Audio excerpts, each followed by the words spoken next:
Welcome to nice computer technical institute. दो शब्दों से मिलकर बना है। पहला शब्द है इंटर और बीच का शब्द है दूसरा है नेट। इंटरनेट का मतलब हुआ कि बीच का कोई ऐसा जाल जो सूचनाओं को एक जगह से दूसरी जगह तक ट्रांसफर करने का काम करता है ना।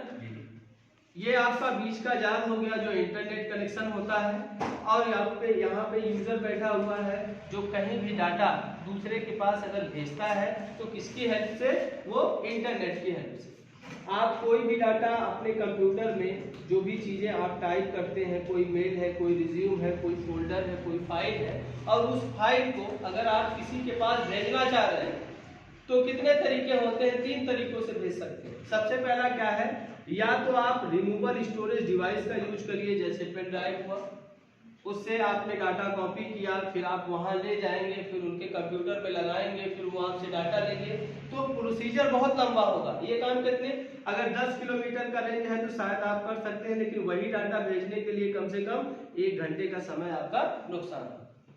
अगर हम इंटरनेट नेटवर्किंग का यूज करते हैं तो नेटवर्किंग में अगर वहां तक आपकी केबल बिछी हुई है तब तो डेटा आप आसानी से ट्रांसफर कर सकते हैं, अदरवाइज नहीं कर सकते।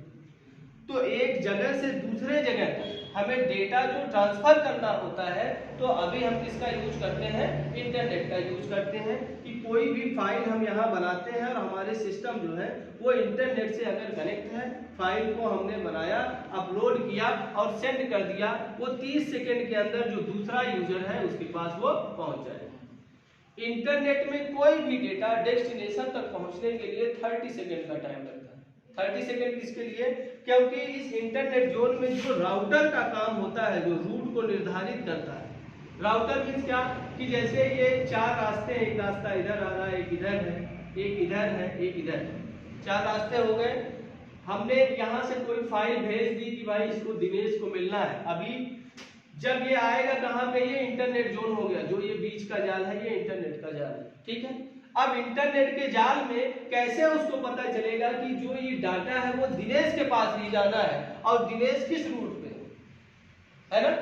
उसके लिए क्या होता है कि जिस सिस्टम को आप भेजेंगे उसका कोई आईडी नंबर होगा और उस आईडी नंबर में ही सबसे पहला अंक रूट को निर्धारित कर देता है कि ये डेटा किस रूट में जाना है। जैसे ही आप डेटा यहाँ से भेजते हैं, अब इंटरनेट के जोन में आता है यहाँ पे, तो जो राउटर है, राउटर का काम है रूट को निर्धारित करना, अपनी डायरेक्टरी से मिला लेता है कि ये जो डेटा है वो किस रूट में हमें भेजना है, उत्तर दक्षिण पूर्व पश्चिम किस ओर भेजना है ना। वो निर्धारित करके और रूट को डिफाइन करके उस पैकेट पे टैग लगा के और आगे की तरफ ट्रांसफर कर देता है। जैसे अगर सिंपल शब्दों में हम समझें, जैसे हमारा पोस्ट ऑफिस होता है, पोस्ट ऑफिस में कोई भी चिट्ठी या कोई भी चीजें जब आप ले जाकर उस पोस्ट बॉक्स में डाल देते हैं, उनको कैसे पता चलता है, वो निकालेंगे, फिर छांटेंगे, वो जिले पे पहुंचाएंगे। जो डिस्ट्रिक्ट लेवल का होता है वहां पे उसकी टैगिंग होती है कि ये बनारस जाना है, ये लखनऊ जाना है, ये गोरखपुर जाना है, ये दिल्ली जाना है, टैग लगा सब पे।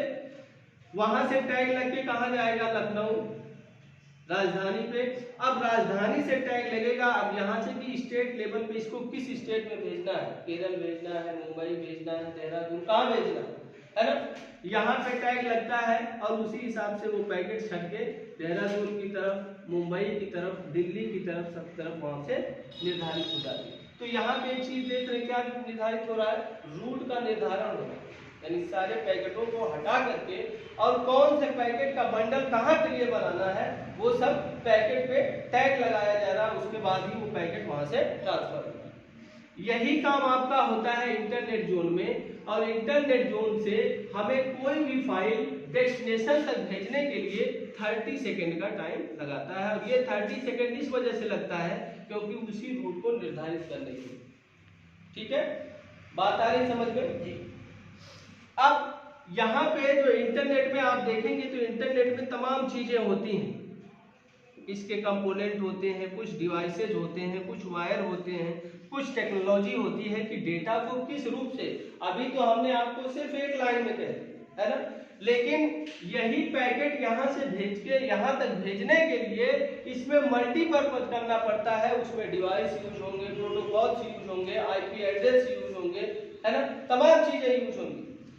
इलेक्ट्रिक यूज होगा, यूजर यूज होगा, मशीनें यूज होगी, मल्टीपल चीजें यूज होगी। तो इंटरनेट में क्या क्या चीजें यूज होती हैं? इंटरनेट में सबसे बड़ा जो होता है किसी चीज के रूट को निर्धारित करने के लिए, इसमें सबसे अहम भूमिका निभाता है आईपी एड्रेस, और इसी को बोलते हैं टीसीपी/आईपी, ट्रांसमिशन कंट्रोल प्रोटोकॉल और इंटरनेट प्रोटोकॉल। यानी ये क्या है? ये ट्रांसपोर्ट को ले जाने का ये सबसे अच्छा मीडियम होता है। पूरे इंटरनेट जोन जो भी निर्धारित है वो सिर्फ इसी पे निर्धारित है, टीसीपी/आईपी पे ही निर्धारित है। अगर इस सर्विस को हम ब्लॉक कर दें तो कोई भी डेटा, कोई भी डिवाइस, कोई भी वायर किसी भी डेटा को डेस्टिनेशन तक नहीं पहुंचा सकता। इसका मतलब क्या हो गया? रास्ता, अगर किसी रास्ते को हम ब्लॉक कर देते हैं, यानी कि यहाँ पे बहुत बड़ी दीवार खड़ा कर दें, तो यहाँ से यहाँ तक डेटा नहीं जा सकता। वही भूमिका है यहाँ पे टीसीपी/आईपी का। बात आई समझ में? आगे लिखिए। अब इंटरनेट कैसे संचालित होता है, एक थोड़ा सा फिगर बना के हम उसको समझ लें। इंटरनेट चलाने के लिए सबसे पहला जो जरूरी होता है वो क्या होता है? आपका संचार मीडियम। अब ये संचार मीडियम आपका कहाँ से मिल सकता है? जो फोन कंपनियां होती हैं वही आपको देती है, ठीक है। बीएसएनएल का नाम आपने सुना होगा। इसी बीएसएनएल का जो भारत के 4 महानगर हैं, वहीं पे इस बीएसएनएल का नाम हो जाता है एमटीएनएल। जो भारत के 4 महानगर हैं, उस महानगर में अगर आप जाते हैं तो वहां पे आपको बीएसएनएल नहीं मिलेगा, वहां पे क्या हो जाएगा? वो एमटीएनएल हो जाएगा, महानगर टेलीफोन निगम लिमिटेड, ठीक है। और ये भारत संचार निगम लिमिटेड, ठीक। ये दोनों गवर्नमेंट एक ही चीज है, लेकिन महानगरों में इसका नाम बदल जाता है। और देखा जाए तो दोनों क्या है? ये एक ही कंपनी है। जितने फोन कंपनियां होती हैं जो भी इंटरनेट की व्यवस्था को संचालित करती हैं, सबका जो लाइसेंस होता है, जो बाईपास आपको फ्रीक्वेंसी देनी होती है, सबको लाइसेंस किससे लेना पड़ता है? इसी कंपनी से, बीएसएनएल। और ये कंपनी किसकी है?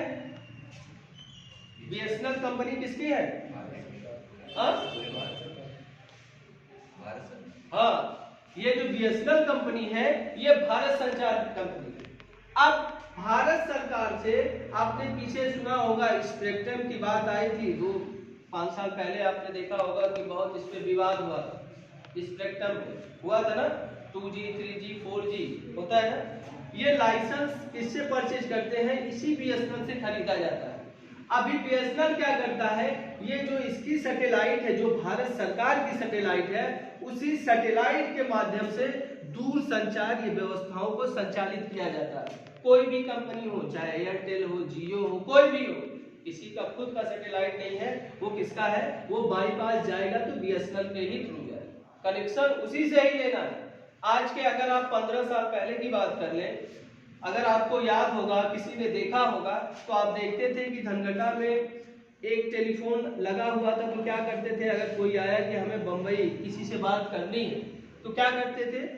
नंबर वो डायल करते थे, वो नंबर खलीलाबाद जाता था, वहां एक्सचेंज से वो कहते थे मुंबई के लिए जरा एक तो ये नंबर लगा दीजिए, है ना।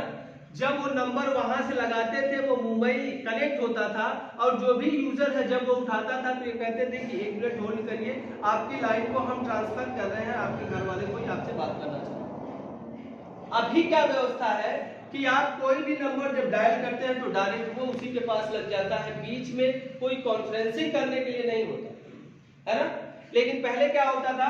यहां से आप करते थे, जो एक्सचेंज होता था वहीं से लाइनें आपकी ट्रांसफर होती थी, यानी आपकी बात को 2 लोग सुनते थे, एक आप, एक जो डेस्टिनेशन वाला है, और एक जो बीच में बैठा हुआ एक्सचेंज वाला होता है ना। ये सारी व्यवस्थाएं जो होती हैं ये एक वायर के थ्रू होती हैं। जैसे आपने नाम सुना होगा कि भाई ये वायरलेस कनेक्शन है, लेकिन वायरलेस कनेक्शन कितना होता है? वायरलेस कनेक्शन का एक रेडियस होता है कि इतने दूर के अधिक उसकी फ्रीक्वेंसी नहीं कवर करता है। जैसे आप देखते हैं कहीं कहीं आप जाते हैं तो आप देखते हैं चले हमारे मोबाइल का नेटवर्क एकदम गायब हो गया है ना। इसका मतलब ये हुआ कि जो वायरलेस संचार व्यवस्था होती है इसका एक लिमिटेशन होता है कि 2 किलोमीटर 3 किलोमीटर या 4 किलोमीटर के रेडियस में अगर आप इस सिग्नल के दायरे में आ रहे हैं तभी आप उस संचार मीडियम का यूज कर सकते हैं, अदरवाइज नहीं कर सकते।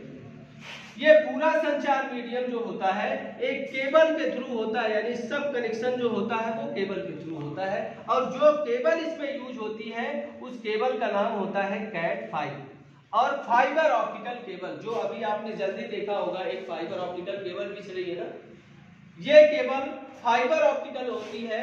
यहाँ पे देखेंगे कैट 5 पे की जो स्पीड होती है, कोई भी डेटा ट्रांसफर होने की स्पीड होती है वो 10 to 100 होती है, 10 to 100।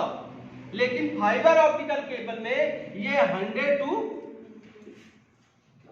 1000 होती है, इतना स्पीड का अंतर होता है। अभी जो आप देखेंगे जो नेक्स्ट आ रहा है ये 100 to 10,000 हो जाएगा, इतनी अच्छी स्पीड मिलेगी। जैसे अभी आपने सुना होगा 2G, पहले क्या होता था, कोई जी नहीं होता था, 1G होता था। उसके बाद आया 2G, फिर आया 3G, फिर आया 4G, अभी क्या आ रहा है 5G। इसका मतलब इसमें स्पीड में अंतर आ रहा है। अभी जब नॉर्मल हम यूज करते थे तो 128 kbps की स्पीड मिलती थी। जब हम 2G यूज करते थे तो यहाँ पे 256 kbps की स्पीड हमें मिलती है। जब हम 3G यूज करते हैं तो यहाँ से 512 kbps की स्पीड हमें मिलती है और जब हम 4G यूज करते हैं तो यहाँ पे 2 MB PS की स्पीड मिलती है और जब आपका 5G होगा ना तो यहाँ पे मिलेगी 100 Mbps। ये आपकी स्पीड हो जाएगी। अब देखिए नेट का, जब आप जाते हैं कहीं कहते हैं कि नेट एकदम ऐसे ऐसे घूम रहा, इसका मतलब क्या हुआ, इस G में चला गया, दूसरा आएगा तो इस G में होगा, तीसरा ये हो गया, चौथा ये हो गया, पांचवा होगा। ये सबकी स्पीड हद होती है। अब जब 5G आ जाएगा 3 GB की फाइल को अगर आप नेट से डाउनलोड करेंगे ना तो मुश्किल से ये मान के चलिए 30 सेकंड में डाउनलोड हो जाएगा। 30 सेकंड लगेगा डाउनलोड, इतनी फास्ट संचार हो। अभी अगर अभी आप डाउनलोड करते हैं तो एक लिमिटेशन पे जाके आप देखते हैं उसका जो स्पीड होता है वो डिक्रीज होना शुरू होता है। डिक्रीज होने के बाद फिर आप देखते हैं कि भाई अभी जियो का होता है ना कि इतना डेटा के बाद आपकी स्पीड 128 kbps कर देता है, नेट नहीं बंद करता, स्पीड आपकी कम कर देता है। आपको लगता है कि हमारा नेट नहीं चलता,